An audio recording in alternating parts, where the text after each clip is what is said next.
अस्सलामुअलैकुम। बोल न्यूज के साथ मैं हूं फराज अहमद और मैं हूं आपके साथ अनम जुल्फिकार। हेडलाइंस आप जान चुके हैं। सबसे पहले आपको आगाह करेंगे सिक्योरिटी फोर्सेस का कलात में इंटेलिजेंस बेस्ड ऑपरेशन।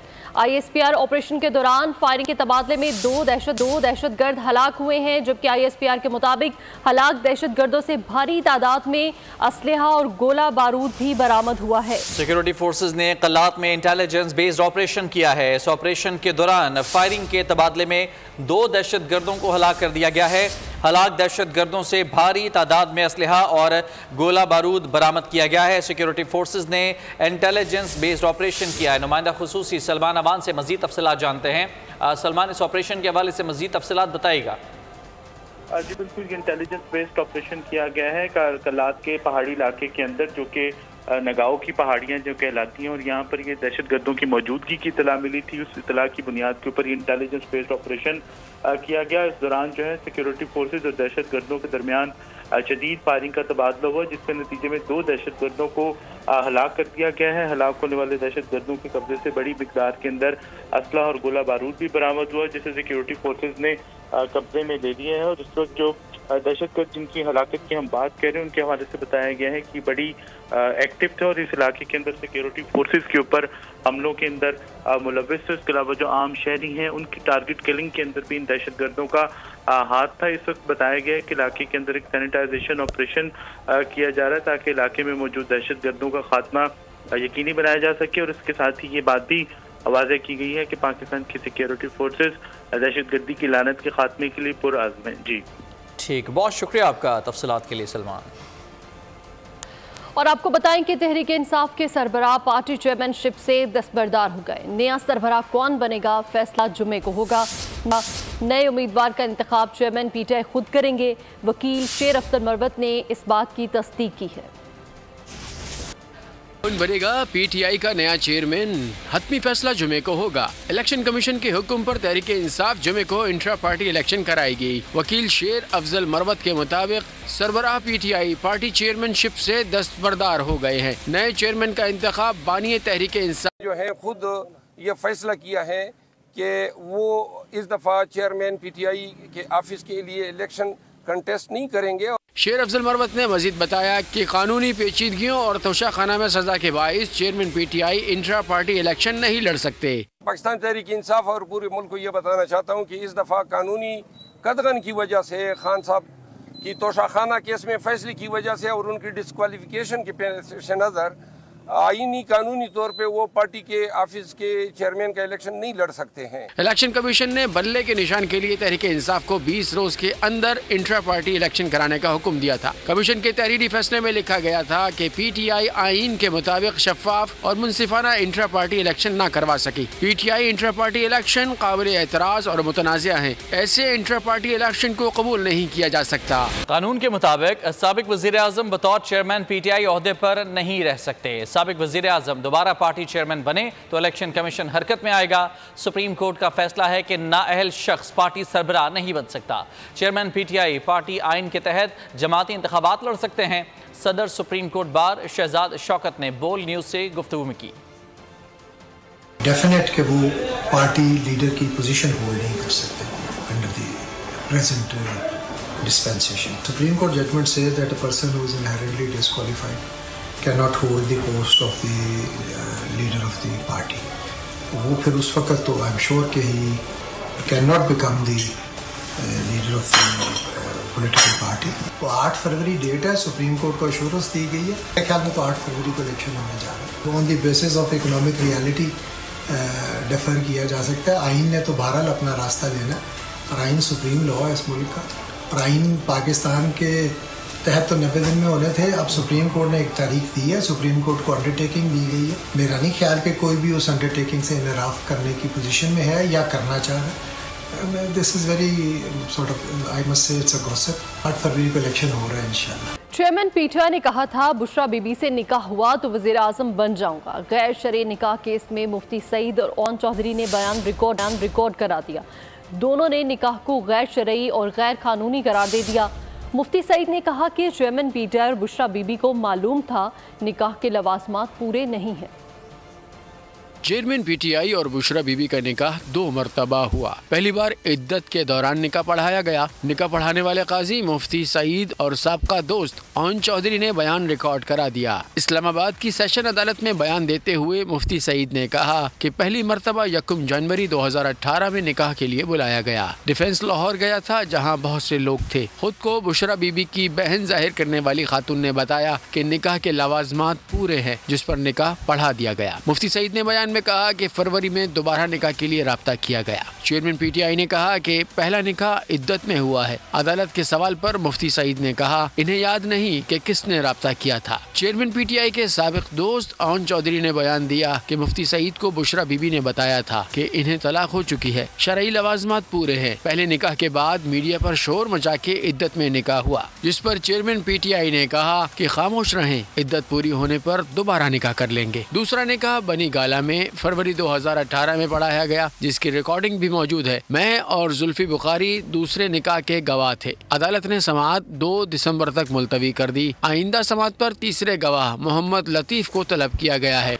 चेयरमैन उलमा कौंसिल अल्लामा ताहिर अशरफी कहते हैं कि चेयरमैन पीटीआई का निकाह बातिल है। निकाह से पहले पूछा जाता है कि आपकी इद्दत पूरी हो गई या नहीं। अदालत देखे कि निकाह खाने सर्टिफिकेट देखे बगैर निकाह क्यों पढ़ाया। अदालत तमाम गवाहों से इस मामले का पूछे।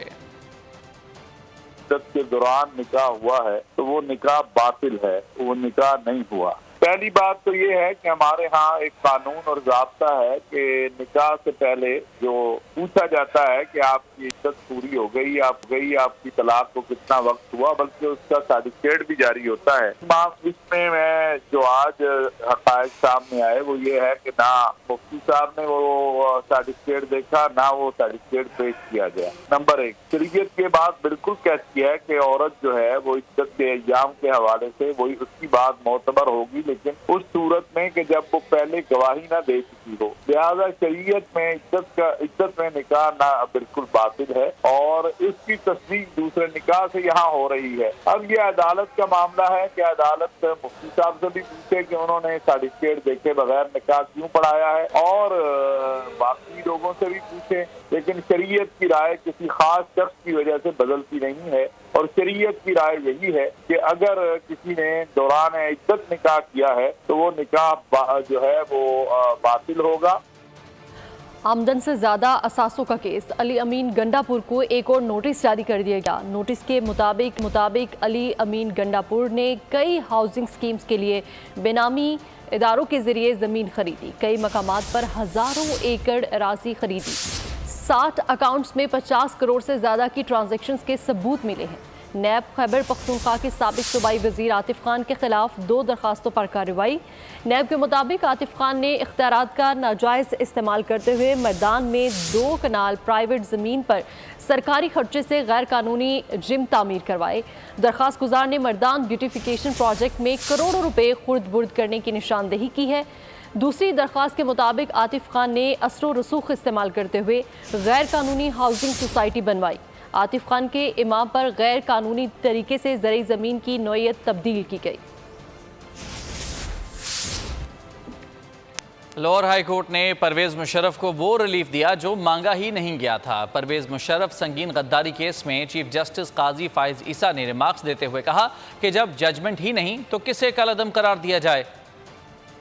मुशर्रफ संगीन गद्दारी केस की सुप्रीम कोर्ट में समाअत। चीफ जस्टिस काजी फाइज ईसा की सरबराही में 3 रुकनी बेंच ने समाअत की। दौरान समाअत चीफ जस्टिस ने रिमार्क्स दिए, संगीन गद्दारी केस में लाहौर हाई कोर्ट ने वो रिलीफ दिया जो मांगा नहीं गया था। फैसले को दुरुस्त मान भी लिया जाए तो दायरे इख्तियार न होने पर बरकरार नहीं रह सकता। लाहौर हाई कोर्ट ने हाई कोर्ट के ही 3 जजेस के खिलाफ रिट जारी कर दिया। सवाल बनता है कि लाहौर हाई कोर्ट का दायरा इख्तियार किन बुनियादों पर इस्तेमाल किया गया। कहा जब जजमेंट ही नहीं तो जो चीज मौजूद ही नहीं उसे कलअदम कैसे किया जा सकता है। जस्टिस अथर मिनल्ला ने कहा कि क्या वफाक ने भी दायरे इख्तियार पर इतराज नहीं किया। वकील हामिद खान ने अपने दलाइल में अदालत को बताया कि सुप्रीम कोर्ट ने खुसूसी अदालत को कार्रवाई आगे बढ़ाने का हुक्म दिया था। सुप्रीम कोर्ट ने कहा मुल्जिम सरेंडर न करे तो भी कार्रवाई चलाई जा सकती है। सुप्रीम कोर्ट का फैसला लाहौर हाई कोर्ट के नोटिस में भी लाया गया था। वाज़ेह रहे कि लाहौर हाई कोर्ट में मुशर्रफ की दरख्वास्त अटॉर्नी नज़ीर अहमद ने दायर की थी। अटॉर्नी की दरख्वास्त के साथ बयान हल्फी परवेज मुशर्रफ का ही लगाया गया था। बाद अज़ां अदालत ने केस की समाअत 28 नवंबर तक मुलतवी कर दी। अल अजीजिया रेफरेंस और एवनफील्ड रेफरेंस अपील्स में अहम पेशरफ्त। साबिक वज़ीर आज़म नवाज शरीफ और नैब की तमाम अपीलें समाअत के लिए मुकर्रर कर दी गई। अल अजीजिया रेफरेंस और एवनफील्ड रेफरेंसेस अपीलों में अहम पेशरफ्त सामने आ गई। इस्लामाबाद हाई कोर्ट में नवाज शरीफ और कौमी एहतसाब ब्यूरो नैब की तमाम अपीलों पर बुध के रोज समाअत होगी। नैब की फ्लैगशिप रेफरेंस बरियत के खिलाफ अपील भी समाअत के लिए मुकर्रर कर दी गई है। नैब की अल अजीजिया रेफरेंस सजा बढ़ाने की अपील भी समाअत के लिए मुकर्रर की गई है। इस्लामाबाद हाई कोर्ट के चीफ जस्टिस आमिर फारूक और जस्टिस मियां गुल हसन औरंगजेब इन अपीलों पर समाअत करेंगे। मुनिसलाही के कारोबारी हेड ऑफिस पर FBI ने छापा मारा, कंप्यूटर्स और दीगर रिकॉर्ड कब्जे में ले लिया। टीम ने कंपनी के कसूर फार्म से तमाम डेटा कंप्यूटर रिकॉर्ड हासिल कर लिया। ज़राए के मुताबिक 11 कंप्यूटर्स, 2 सर्वर्स, दर्जनों फाइलें कब्जे में ली गई हैं। साबिक वजीर की लीगल टीम ने FBI को अदालती हुक्म दिखाने का मुतालबा किया। वकील ने कहा कि मुकम्मल ताउन करेंगे, पहले कानूनी तकाजे पूरे करें। मुस्लिम लीग नून आम इंतखाबात के लिए मुतहरिक, अवाम 2/3 अक्सरियत दें, महंगाई की कमर तोड़ देंगे। साबिक वज़ीर आज़म शहबाज शरीफ का दावा। मरीम नवाज कहती हैं कि नवाज शरीफ की क़यादत में नए साल से पाकिस्तान की मुआशी तरक्की का तेज़ रफ्तार दौर शुरू होगा।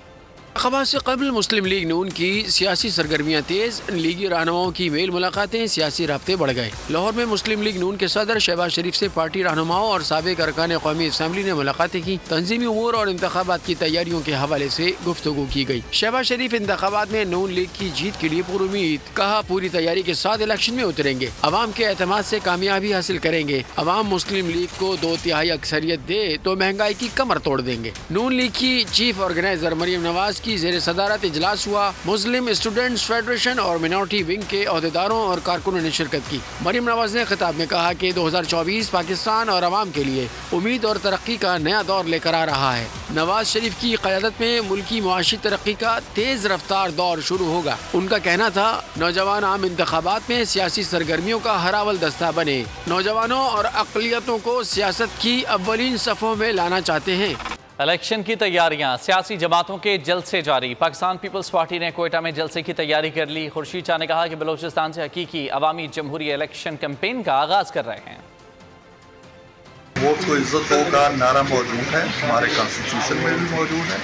मियाँ साहब मुसलसल यही कह रहे हैं, उन्होंने मीनार पाकिस्तान में भी यही कहा कि अगर ये मामला जारी रहेंगे मुल्क आगे नहीं चलेगा। यही है वोट को इज्जत। अब भी कह रहे हैं, वो मुसलसल कह रहे हैं वोट को इज्जत आइन का तकाजा है। ये मुस्लिम लीग नून का नारा नहीं है, ये आइन की रिक्वायरमेंट है। जो आइन पे यकीन रखता है वो वोट की इज्जत पे भी यकीन रखता है। इलेक्शन की तैयारियां, सियासी जमातों के जलसे जारी। पाकिस्तान पीपल्स पार्टी ने कोयटा में जलसे की तैयारी कर ली। खुर्शीद शाह ने कहा कि बलोचिस्तान से हकीकी अवामी जमहूरी इलेक्शन कैंपेन का आगाज कर रहे हैं।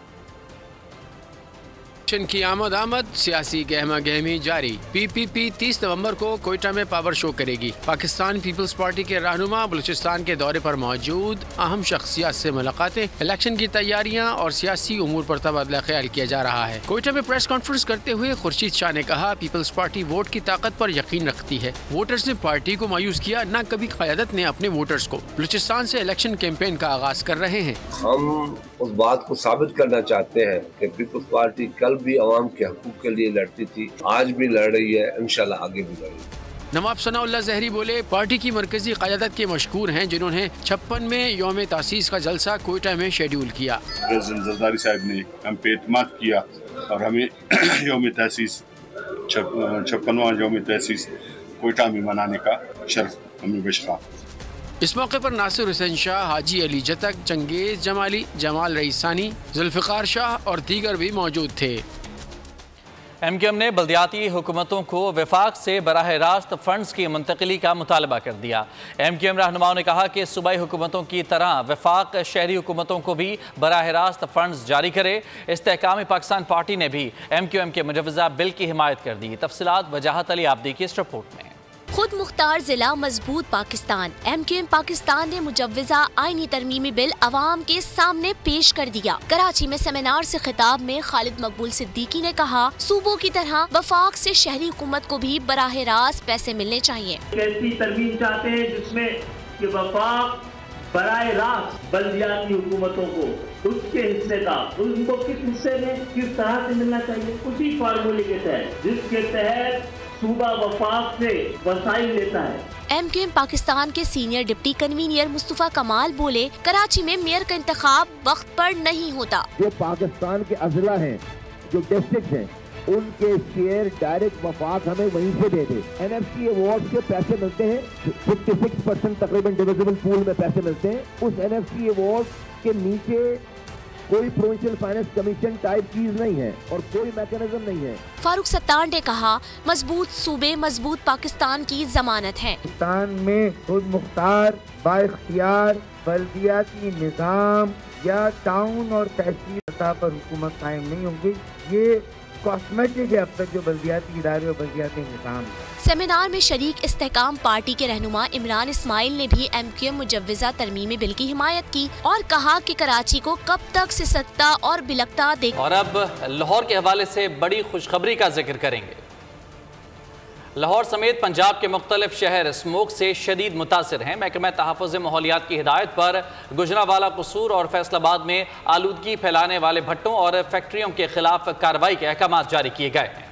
मसनूई बारिश के लिए भी तैयारियां मुकम्मल कर ली गई है। इस हवाले से आपको बता रहे हैं कि मसनूई बारिश के हवाले से भी तैयारी कर ली गई है। बढ़ता गया जू जू दवा की लॉकडाउन पाबंदियां, हुक्काम की आनियां जानियां काम नहीं आई। आलूदा शहरों में लाहौर टॉप 5 में मुस्तकिल मौजूद। गुजरांवाला में स्मोक को कंट्रोल करने के लिए सनती यूनिट्स के खिलाफ कार्रवाई की हिदायत जारी कर दी गई। कसूर में भट्टों से काला धुआं रुकने का नाम नहीं ले रहा। स्मोक ने शहर में मुस्तकिल डेरे डाल लिए। फैसलाबाद और डिस्कोट के शहरी स्मोक से परेशान हैं। शहर की मसाजिद में नमाज इस्तिस्का की अपील कर दी गई। लाहौर समेत स्मोक से मुतासर इलाकों में मसनूई बारिश की तैयारियां मुकम्मल कर ली गईं। Working group smoke reduction towers की तनसीब और क्लाउड सेंडिंग के लिए 4 से 6 हफ्ते पर ट्रायल शुरू करेगा। तमाम मंसूबों की निगरानी के लिए महकमा तहफ़्फ़ुज़ माहौलियात में मॉनिटरिंग सेल कायम कर दिया गया है। लाहौर में मसनूई बारिश का प्लान मुलतवी। महकमा मौसमियात ने खुशखबरी सुना दी है। शहर में कल तेज हवा के साथ बारिश का इम्कान है। मजीद तफसीलात इस रिपोर्ट में जानिए। और के शहरियों के लिए अच्छी खबर, शहर में बुध से बारिश का इम्कान। लाहौर गुज़िश्ता कई दिनों से फ़ज़ाई आलूदगी में नंबर 1 पोजीशन पर विराजमान है। सूबे के कई शहरों में लॉकडाउन नाफिज है। हफ्ते में 3 दिन सरकारी दफातर और स्कूल बंद रहते हैं। शहर में कई बार मसनूई बारिश का प्लान बनाया जिस पर अमल न हो सका, मगर कुदरत ने अवाम की सुन ली। महकमा मौसमियात का कहना है बुध से शहर में तेज हवाओं और बारिश का इम्कान है। बारिश के बाद लाहौर में स्मोग छट जाएगी, फजा में हवा की क्वालिटी बेहतर हो जाएगी। लाहौर में स्मोग से सताए लाहौरियों पर कुदरत मेहरबान हो चुकी है। महकमा मौसमियात ने कल लाहौर में आंधी, तेज हवाओं और गरज चमक के साथ बारिश की पेशगोई कर दी है। लाहौर में स्मोग की क्या सूरत हाल है, ये जानेंगे नुमाइंदा बोल न्यूज़ अली चौधरी से। जी अली, बताइएगा। जी बिल्कुल, लाहौर में स्मोक की शिद्दत में मुसलसल इजाफा हो रहा है। अवाम जो है वो बहुत ज़्यादा परेशान है बढ़ती स्मोक की वजह से।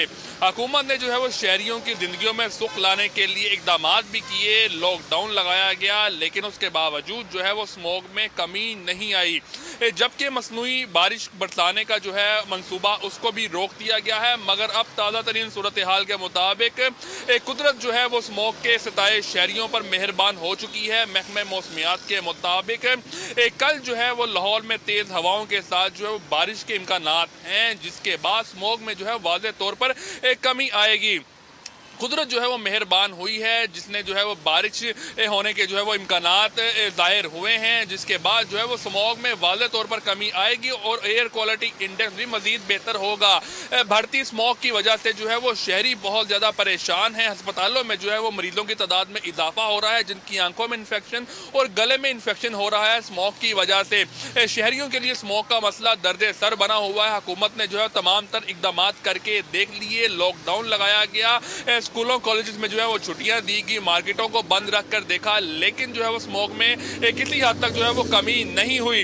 अब जो है वो बारिशों का एक सिस्टम जो कि लाहौर में दाखिल होने वाला है, बारिश लाहौर में महकमे मौसमियात के मुताबिक, और उसके बाद जो है वो स्मॉग में कमी होगी। जबकि वासा की जानिब से भी अलर्ट जारी कर दिया गया है। जितनी भी टीमें हैं लाहौर शहर में उनको अलर्ट रहने की हिदायत की गई है, ताकि जैसे ही बारिश हो तो निकासी ऐप का जो सिस्टम है उसको फाल बनाया जा सके और शहरियों को पानी जमा होने की जहमत से बचाया जा सके। महकमे मौसमियात के मुताबिक जो है वो कल तेज हवाएं चलेंगी और उसके साथ साथ आंधी भी आएगी, बाद बारिश भी होगी, जिससे स्मॉग की जो है वो शहर में। ठीक अली, बहुत शुक्रिया आपका तफसीलात के लिए।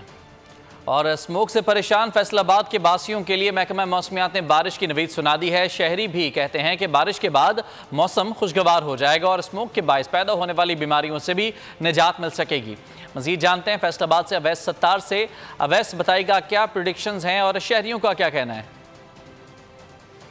जी बिल्कुल, स्मॉग और फ़ज़ाई आलूदगी से परेशान फैसलाबाद के शहरियों के लिए महकमे मौसमियात की जानिब से एक अच्छी खबर सामने आई है कि कल से ठंडी हवाओं और बारिश का जो सिलसिला है वो दाखिल हो रहा है और पंजाब भर में, और स्मॉग से शहरियों की जान छूटेगी, क्योंकि गुज़श्ता कई रोज़ से फैसलाबाद में जो वो छाई हुई थी, फ़ज़ाई आलूदगी बहुत ज़्यादा थी, जिससे शहरी सांस की बीमारियों में मुब्तला हो रहे थे, इसके अलावा फेफड़ों की बीमारियों में मुब्तला हो रहे थे। तो अब शहरी कहते हैं कि चले कुछ सुकून का सांस मिलेगा।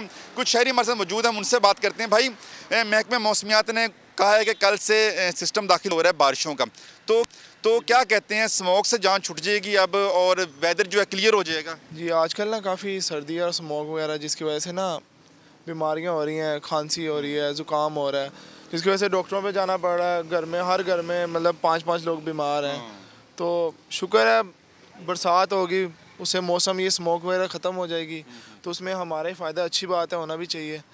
तो ये इससे जान छूट जाएगी। जी बिल्कुल, इनका कहना था कि हर घर में कई लोग बीमार हैं, ख़ास तौर पे बच्चे और बुज़ुर्ग जो स्मॉग से बड़ी बुरी तरह मुतासिर हुए थे। तो अब बारिश, मौसम क्लियर हो जाएगा, स्मॉग ख़त्म हो जाएगी, फ़ज़ाई आलूदगी जो बहुत ज़्यादा शहर में वो ख़त्म हो जाएगी। तो शहरी बड़े खुश हैं और ये दुआ भी कर रहे हैं अल्लाह से कि एक अच्छी और बेहतरीन रहमत वाली बारिश हो, ताकि जो हमारा। अवैस सत्तार, बहुत शुक्रिया। और अब आपको बताएंगे कि कराची के शॉपिंग मॉल में आतिशज़दगी, 25 शहरियों की जान बचाने वाले हीरो को बोल ने ढूंढ निकाला। मोहम्मद आमिर ने शहरियों को किस तरह बाहर निकाला, ये कहानी मोहम्मद आमिर की जुबानी सुनते हैं, जो बोल के नुमाइंदे अता हुसैन के साथ मौजूद हैं। जी देखें, कराची में 26 नवंबर को एक अफसोस पेश आया था। राशिद पनास रोड पर वाक़ मॉल में आग लगी थी, जिसमें मुतादिद अफराद जहाँ भाग और मुतादिद ज़ख्मी हुए थे। इसी को सूरत हाल को देखते हुए कराची के एक शहरी ने, जो वहाँ उस हादसे के अंदर जहाँ आग लगी थी वहाँ मौजूद बच्चे ने अपने वालिद को कॉल की, और वो कॉल सुन के कराची का जो शहरी है आमिर, उसने बहादुरी का मुजाहरा किया, हादसे के मुकाम पर पहुँचा और अपने बेटे के साथ साथ 25 अफराद की जान बचाई और उनको रेस्क्यू किया। इस वक्त मेरे साथ आमिर मौजूद हैं, हम उनसे बात करते हैं। आमिर, आपने काफ़ी बहादुरी का मुजाहरा किया, क्या वाक़या हुआ था, कैसे आपको कॉल मौसूल हुई, कब कितनी देर में वहाँ पहुँचे और किस तरह उनको रेस्क्यू किया? अस्सलाम वालेकुम। मैं एक अपना बच्चा मेरा ड्यूटी करता है रात में, मुझे पता है, मैं फ़ोन को अपने सराहने ही रखता हूँ। उसकी कॉल आई कोई नमाज के बाद, फजर की नमाज़ के बाद, तो उसको बहुत घबराया, वो असतरा रो रहा था मेरे सामने कि बाबा बचाओ, कि हमें जो है ऐसा लग रहा है कि अब हम नहीं बचेंगे, कि हमारे पास टाइम नहीं है, और बिल्डिंग में पूरे हमारे ऑफिस में आग लग गई है और हम एक रूम के अंदर बने जिसके अंदर 20 से 25 लड़के मौजूद हैं, पर उसको भी काउंट उस टाइम पे नहीं था। बहरहाल मैंने उसको काउंट नहीं, मैंने उसकी बात सुनी और मैंने कहा आप सेफ़ जगह पे जाओ और पानी को इस्तेमाल करो, आंखों के ऊपर पीना नहीं। तो उसने जैसे मुझे कहा, बहरहाल मैंने कहा उसे 20 से मैं 25 मिनट में आपके पास आ जाऊँगा, बेफिक्र हो जाए, घबराना नहीं, मैं पहुँच रहा हूँ बस में। मैं फ़ौरन ही फर्दर निकला अपनी बाइक लेके और 15 मिनट के अंदर डिग रोड के पुल ब्रिज के ऊपर देखता हूँ कि RJ के मॉल के ऊपर से जो धुएँ उठ रहे थे ब्लैक कलर के, उससे वज़ाहिर ये हो रहा था कि बहुत तेज़ शदीद आग है उस बिल्डिंग में। जब आप पहुँचे तो रेस्क्यू की जो टीमें थी, क्या उन्होंने आपको किस तरह अंदर जाने की इजाज़त दी, किसको साथ लेके वहाँ गए? देखें, रेस्क्यू टीम ने तो पहले मुझसे कहा कि आपकी बातचीत हुई है। मैंने कहा मेरी बिल्कुल कंफर्म बातचीत है, लाइन पर है मेरे साथ मेरा बेटा। उसने मुझे कहा है कि मैं ये शीशे वाली लिफ्ट के पास हूँ, फ्रंट फ्रंट पे डोर वाली साइड पे जो लिफ्ट है शीशे की, मैं उसके पास मौजूद हूँ उस रूम के अंदर। काफ़ी लड़के मेरे साथ हैं ऑफिस के। और दूसरा ये है कि हम 4th फ्लोर के ऊपर हैं। और बाबा अगर किसी तरह आपने अगर 20 से 25 मिनट में यहाँ नहीं आए तो हमारे सबका दम घुट जाएगा। मज़ीद 2 लोग गिर चुके हैं, बेहोश हो चुके हैं, तो काइंडली इसको जितनी जल्दी हो सके उसको देखें। मैंने कहा बेटा फ़िक्र नहीं करो, मैं बस नीचे खड़ा हूँ, मैं ऊपर आता हूँ 15 से 10 मिनट में। ये कह के दिलासा दिला के मैंने बंद किए। रेस्क्यू टीम को कहा है, रेस्क्यू टीम को कहा, जैसे कि वो नाम था सलीम जो रेस्क्यू वाला था, उसने कहा आप जहाँ बोले आपने बात करी तो आप बताएं आप उसको जाना कैसे है। मैंने कहा शीशे को तोड़ो, शीशे पे लगाएं इसको, सीढ़ियों को। तो उन्होंने कहा मेरे को शीशे के ऊपर लगाने का मसला है कि ये शीशे की लिफ्ट हम नहीं खोल सकते।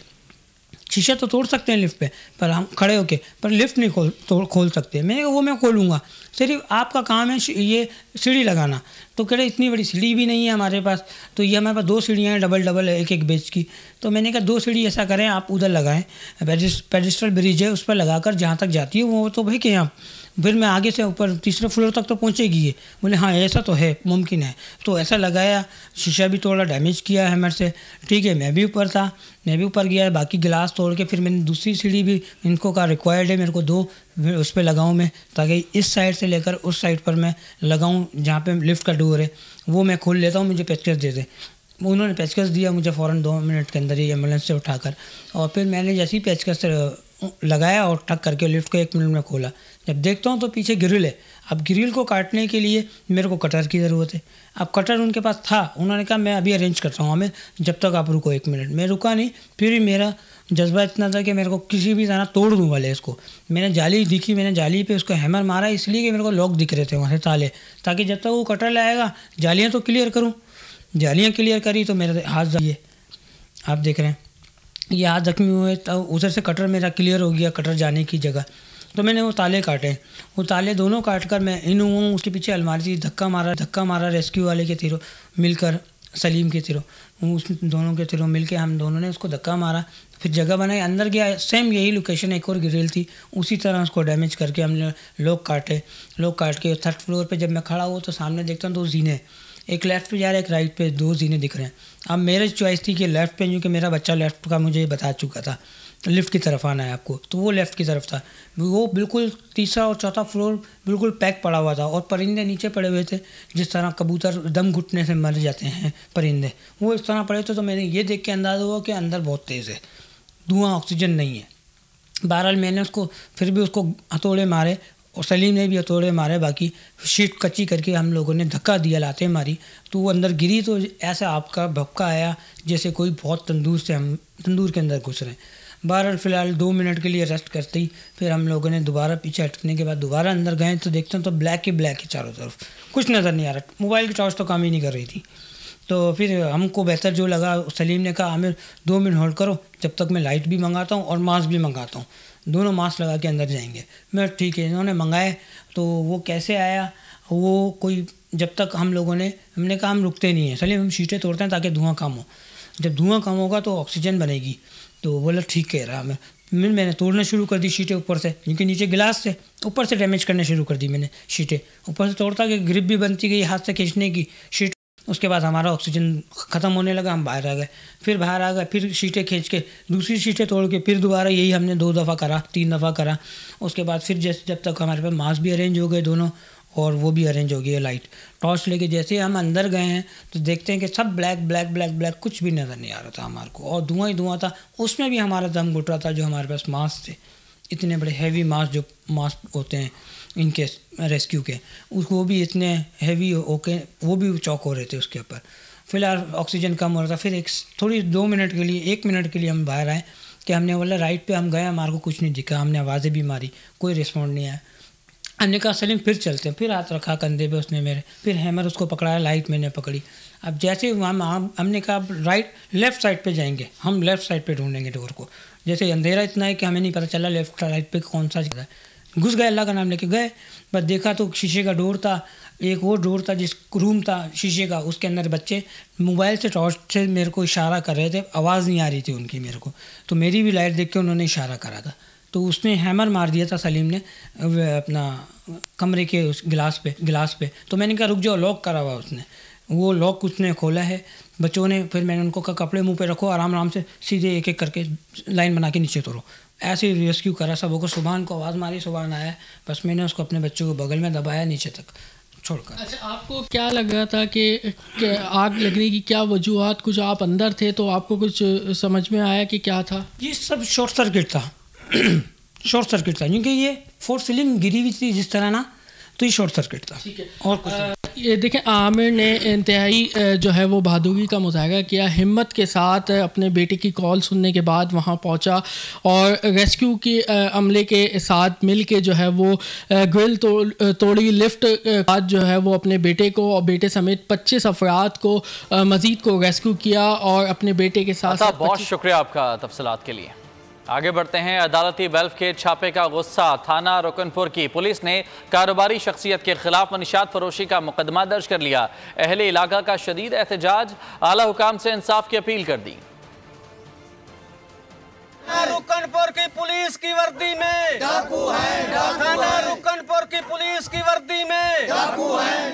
अहले इलाका का एहतजाज, नारेबाजी, SHO का पुतला नजर आतिश। अहले इलाका ने बताया पुलिस ने कारोबारी शख्सियत तस्लीम खान को घर से गिरफ्तार किया। तस्लीम खान के भाई ने पुलिस पर अदालती बैलिफ की कार्रवाई की तो दूसरे दिन तस्लीम के खिलाफ मनशियात फरोशी का मुकदमा दर्ज कर दिया। अहले इलाका पूरा जानता है कि उनका कोई भी और मतलब ऐसा गलत काम नहीं है, तो नाजायज़ उसे उठा लिया गया है और नाजायज़ उसके ऊपर 2 पर्चे काट के चलान कर दिया गया है। मैं आला हुकाम से, वज़ीर आला से, वज़ीर आज़म साहब से, RPO भावलपुर से, DPO रहीम यार खान से, IG और DIG से मैं इल्तमास करता हूँ कि थाना रुकनपुर की ये गुंडागर्दी बंद की जाए। मुजाहिरीन का वज़ीर आला पंजाब और IG पंजाब से शफाफ तहकीकात का मुतालबा, झूठे मुकदमात दर्ज करने वाली पुलिस के खिलाफ भी कार्रवाई की जाए।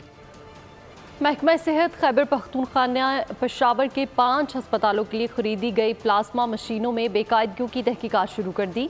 खरीदी गई जर्मन साख्ता प्लाज्मा मशीनें 2014 से अपनी सलाहियत से कम इस्तेमाल हो रही हैं। प्लाज्मा मशीन ब्लीडिंग रोकने और प्लास्टिक सर्जरी के लिए भी इस्तेमाल होती है। पेशावर से हमें रिपोर्ट करेंगे आसिफ शहजाद। पेशावर के सरकारी अस्पतालों के लिए खरीदी गई प्लाज्मा मशीनों की तहकीकात शुरू। महकमा सेहत खैबर पख्तूनख्वा के मुताबिक मौलवी अमीर शाह मेमोरियल अस्पताल, मैटरनिटी अस्पताल निश्तराबाद, चिल्ड्रन अस्पताल, नसीरुल्लाह बाबर अस्पताल और पुलिस अस्पताल के लिए 2014 में प्लाज्मा मशीनों की खरीदारी में खुर्द बुर्द की तहकीकात के लिए फैक्ट फाइंडिंग कमेटी तश्कील दे दी गई। कमेटी मशीनों के इस्तेमाल की भी तहकीकात करेगी। दस्तावेजात के मुताबिक प्लाज्मा मशीनें जर्मन साख्ता और महंगी है। प्लाज्मा मशीनें 2014 से अपनी सलाहियत से कम इस्तेमाल हो रही हैं। प्लाज्मा मशीन ब्लीडिंग रोकने, टिश्यूज की कोगुलेशन और प्लास्टिक सर्जरी के लिए भी इस्तेमाल होती है। ये भी तहकीकात की जाएगी कि क्या ये अस्पताल रीजनल ब्लड अथॉरिटी के साथ मुंसलिक हैं। अगर मशीनें फाल नहीं तो ब्लड ट्रांसफ्यूजन अथॉरिटी के जरिए मशीनें पेशावर, एबटाबाद, सवात और DI खान में RBC सेंटर्स मुंतकिल करके रिपोर्ट जल्द मुरतब की जाएगी। कैमरामैन सप्तान बुखारी के साथ आसिफ शहजाद, बोल न्यूज़ पेशावर। बालाकोट के इलाके नड़ा में नायाब नस्ल का ग्रे गोराल हिरन आबादी में घुस आया। इतला मिलने पर महकमा वाइल्ड लाइफ के एहलकार मौके पर पहुंच गए। हिरन को जाल बिछाकर पकड़ लिया। तिब्बी मुआयने के लिए मानसहरा मुंतकिल किया गया। तिब्बी मुआयने और खुराक की फराहमी के बाद हिरन को जंगल में वापस छोड़ दिया जाएगा। कराची में सर्दी बढ़ते ही लुंडा बाजार में गर्म कपड़ों की मांग में इजाफा हो गया। पिछले साल की निस्बत इस साल गर्म कपड़ों की कीमतों में भी इजाफा हो गया है। इस हवाले से देखेंगे मोहम्मद काशान की रिपोर्ट। तो जेब भी गर्म रखें। लंडा के कपड़ों की कीमत नए कपड़ों के बराबर। सर्दी की शिद्दत बढ़ते ही लंडा बाजारों में रश। कराची के शहरी मुश्किल में आ गए। कहते हैं कीमतें आसमान से बातें कर रही हैं। इस हिसाब से मार्केट चल रही है, नेट हैं थोड़ी ज़्यादा हैं पहले से, काफ़ी बहुत ज़्यादा इजाफा हो गया। अब तो खाली टी-शर्ट वगैरह भी 2-2 हज़ार 1500 रुपये की मिल रही है। एक्सपेंसिव है हर चीज़। लुंडा वाला तो हिसाब किताब ही नहीं है कोई। अभी ज़ैनब छोड़ के आ रहे हैं, महंगा यहाँ पे सस्ता, हमने सोचा यहाँ सस्ता मिल जाएगा, पॉसिबल ही नहीं है यहाँ पे। दुकानदार कहते हैं टैक्स बढ़ने से कीमतें बढ़ गई हैं। महंगा तो माल जो है ना हम लोग शेरशाह से उठाते हैं वही महंगा हो रहा है। पहले के निस्बत 300% इसके ऊपर टैक्स लग चुका है, जिसकी वजह से बहुत माल महंगा हो गया। तो ख़रीदार वही पुराने रेटों के ज़ेन बना के आ जाते हैं कि 250-200, लेकिन अभी माल हम लोग खुद मार्केटों से 300-300 रुपये का उठाते हैं, लेकिन वो कस्टमर वही 300 रुपये 250 रुपये इसी में, इससे आगे जो है ना रेट नहीं दे रहे।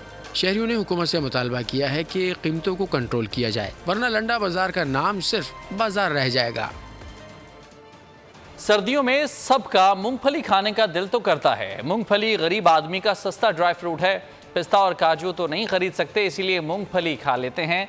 मजीद बता रहे हैं साद शरीफ अपनी इस रिपोर्ट में। सर्दी आई, मजे मजे की चीजें भी लाई। मूंगफली, छान और मकई के दाने। कराची में सर्दी आते ही शहरियों ने खरीदारी शुरू कर दी। शहरियों का कहना है कि बच्चों को अच्छी सेहत के लिए ड्राई फ्रूट्स खिलाने चाहिए। और इनके पास माशाल्लाह अपनी यहाँ पे भट्टी लगी हुई है चने की। चने भी इनके अल्हम्दुलिल्लाह अपने बनते हैं और पॉपकॉर्न के हवाले से भी इनका माशाल्लाह अपना काम है। कीमत का भी बहुत रिजनेबल रेट में यहाँ पे चीज़ें बेची जाती हैं। यहाँ मूंगफली लेने आया हूँ कि यहाँ पे सस्ती मिल जाती है, अच्छी चीज़ मिल जाती है। बढ़ती हुई महंगाई के सबब अब मूंगफली भी गरीब और मुतवस्सित तबके की पहुँच से दूर होती जा रही है। फैसलाबाद में सर्दी की शिद्दत। रात में ठंड बढ़ते ही शहरी इसका हल ढूंढते हैं। मुर्ग यखनी पीकर सर्दी को भगाते हैं। इस हवाले से बता रहे हैं गुलाम दस्तगीर अपनी इस रिपोर्ट में। चिकन और मसाला जात से तैयार यखनी का एक प्याला सर्दी भगाए मजा भी आला। सर्द रातें और गर्मा गर्म यखनी। फैसलाबाद के शहरियों ने ठंड को भगाने का तोड़ ढूंढ लिया। शहरी कहते हैं लजीज यखनी का मजा और सर्दी को एंजॉय करने आते हैं। माशाल्लाह इनका सूप और यखनी बहुत अच्छी है, जायका भी बहुत अच्छा है और टेस्ट भी बहुत अच्छा इनका। इनका खासा फेमस सूप है और बहुत अभी तो सर्दी सही आई नहीं, जब सर्दी सही आएगी यहाँ जगह नहीं मिलती। सर्दी का मौसम है, बालू का सूप बहुत VIP सूप है, तो दोस्तों के साथ सूप पीने आए हैं। दुकानदार ने बताया सूरज ढलते ही यखनी के शौकीन पीने आ जाते हैं। ये माशाल्लाह 10 साल से कर रहे हैं काम हम। म्यार में कोई कमी नहीं है हमारे म्यार में। बाई रेट है सूप का 200, 250, 300, हमारा सिर्फ 100 रुपये है। अवाम मुश्किलात में बहुत है इस टाइम, इसलिए हमने बहुत कम रेट रखे हैं। 1000 में, 1500 में, 500 में सारी फैमिली अच्छे तरीके से खा पी। यखनी अफादियत के लिहाज से लाजवाब है। जिस्मानी कमजोरी और बीमारी में तवाना ग़िज़ा के तौर पर इस्तेमाल की जाती है। निज़ाम हज़्म की खराबियों को दूर करने के लिए भी कारआमद है। और जनाब, पराठे तो आपने बहुत खाए होंगे, लेकिन हैदराबाद की शाहराहों पर इन दिनों पिज़्ज़ा पराठे की धूम है। चिकन, चीज़, मशरूम और दीगर लवाजमात से बना पिज़्ज़ा पराठा बच्चों और बड़ों सबको खूब भाता है। तफसील गुलाम शब्बीर आराई की रिपोर्ट में। फास्ट फूड के शौकीन नौजवान पिज़्ज़ा पराठा के दिल दादा। लतीफ़ाबाद की फूड स्ट्रीट पर पिज़्ज़ा पराठा की दुकानों पर शहरियों का रश रहता है। हैदराबाद का मशहूर पिज़्ज़ा पराठा बहुत बेहतरीन है। 3 फ्लेवर यहाँ के पिज़्ज़ा पराठा भी है और फजीता स्पेशल सब बनाते हैं, बहुत बेहतरीन। हैदराबाद का सबसे मशहूर पिज़्ज़ा पॉइंट है और जो कराची से हमारे मेहमान आते हैं ना, उनको भी हम यहीं पे लेके आते हैं, उनको भी बहुत पसंद आता है ये।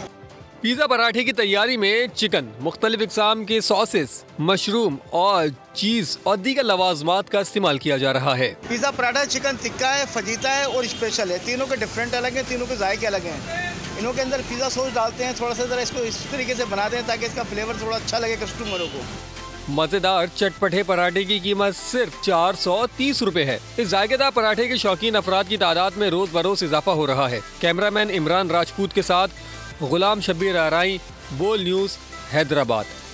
मार्शल आर्ट्स का नाम तो अक्सर लोगों ने सुन रखा है, मगर मिक्स्ड मार्शल आर्ट्स का नाम बहुत कम लोगों को मालूम है। ये खेल है क्या, ये जानेंगे आलिजा से। जी आलिजा, बताइएगा। झपटना, पलटना, पलटकर झपटना, झपटना लहू गर्म रखने का है एक बहाना। इस शेर की अमली तस्वीर ये खेल पेश कर रहा है जिसको मिक्स मार्शल आर्ट्स कहा जाता है। ये खेल क्या है और नौजवानों में इसका शौक़ कैसे परवान चढ़ रहा है और इसको किस तरह ट्रेन किया जाता है, ये सब बताएंगे। हमारे साथ मिक्स मार्शल आर्ट्स के कोच एहतशाम साहब मौजूद है। सर आइएगा, हम देख रहे हैं कि लहू गर्म रखने का है एक बहाना। हम नौजवान काफ़ी पुरजोश नज़र आ रहे हैं, बड़ी तादाद में सीख रहे हैं। इसकी कौन कौन सी इकसाम है और किस तरह आप इनको ट्रेन करें? मिक्स मार्शल आर्ट्स की बेसिकली 3 कैटेगरीज होती हैं। स्ट्राइकिंग, जिसके अंदर बॉक्सिंग और किक बॉक्सिंग जैसे आर्ट्स आते हैं। उसके बाद क्लिंच फाइटिंग या रेसलिंग, जिसमें फ्री स्टाइल ओलंपिक रेसलिंग और जूडो जैसे आर्ट्स आते हैं। और तीसरी उसकी कैटेगरी होती है ग्रैपलिंग, जिसके अंदर जुजित्सु और कैच रेसलिंग जैसे आर्ट्स आते हैं। सो इन तीनों आर्ट्स के इनको मिल के जो है ना, इनका जो मुकम्मल सिस्टम होता है, जो बॉडी होती है, उसको मिक्स्ड मार्शल आर्ट्स कहते हैं। हम लोग पिछले 15-16 साल से गेम का हिस्सा हैं। पाकिस्तान को कई इंटरनेशनल फाइटर्स और नेशनल जो है ना चैम्पियंस हम दे चुके हैं। इस वक्त भी मैट के पीछे जो लोग आपको अपनी एक्टिविटी करते नज़र आए, इनमें से अक्सर लोग नेशनल चैम्पियंस हैं या इंटरनेशनल एथलीट्स हैं जो पाकिस्तान को किसी न किसी प्लेटफॉर्म पे करते हैं। बहुत शुक्रिया। जनवरी और फरवरी में काफ़ी स्केड्यूल बिजी है। वर्ल्ड चैम्पियनशिप में भी ये दस्ते पाकिस्तान की नुमाइंदगी करेंगे और पाकिस्तान का सर फ़ख्र से बुलंद करेंगे। मिक्स मार्शल आर्ट के हवाले से तफसीलात आपने जानी। ये भी खेल मकबूल होता जा रहा है पाकिस्तान में। ठीक है आलिजा, बहुत शुक्रिया। सब्सक्राइब करें और बेल दबाएं ताकि कोई खबर रह न जाए।